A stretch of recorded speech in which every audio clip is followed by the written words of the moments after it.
Pagbasa gikan sa basahon ni Propeta Daniel. May mga butang pagayod nga nakita ko sa akong panan-awon.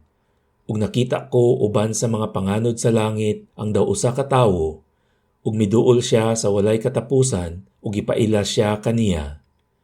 Ug kaniya gihatag ang gahom ug ang himaya ug ang gingharian aron alagaran siya sa tanang katawhan. Walay pagkatapos ang iyang gahom kay dili man malaglag ang iyang gingharian. Pagbasa gikan sa basahon sa ang gipadayag.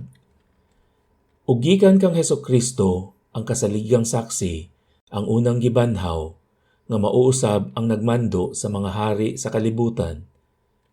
Gihigugma kita niya og pinaagi sa iyang kamatayon, giluwas kita niya sa atong mga sala, ug gihimong usa ka gingharian sa mga pari aron mag-alagad sa iyang Dios ug Amahan. Iya ni Hesukristo ang dungog ug gahom sa walay katapusan. Amen. Moanhi siya uban sa mga panganod, ug makita gayud siya sa tanan lakip sa naglansang kaniya. Maghilak sa kaguol ang tanang katawhan sa yuta tungod kaniya. Tinuod gayud kini. Amen. Ako ang Alpha ug ang Omega, nag-ingon ang Ginoong Dios nga labing gamhanan, ang Dios karon, kaniadto ug ang moanhi. Pagbasa gikan sa Ebanghelyo sumala ni San Juan. Unya mibalik si Pilato pagsulod sa palasyo ug gitawag niya si Jesus ug gipangutana, "Ikaw ba ang hari sa mga Hudyo?" Si Jesus mitubag, "Imo ra ba gayud kining pangutana o gisultian ka ba hinuon sa uban mahitungod kanako?"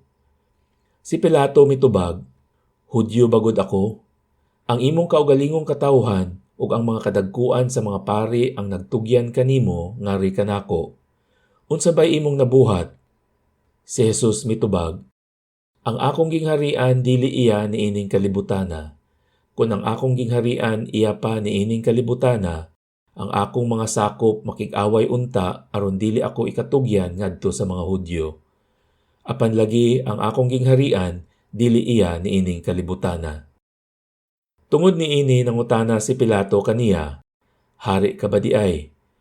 Si Jesus mitubag, "Nag-ingon ka nga hari ako. Tungod niini natawo ug mianhi ako sa kalibutan alang sa usa lamang katuyo nga mao ang pagsaksi sa kamatuoran. Ang anaa sa kamatuoran mamati kanako."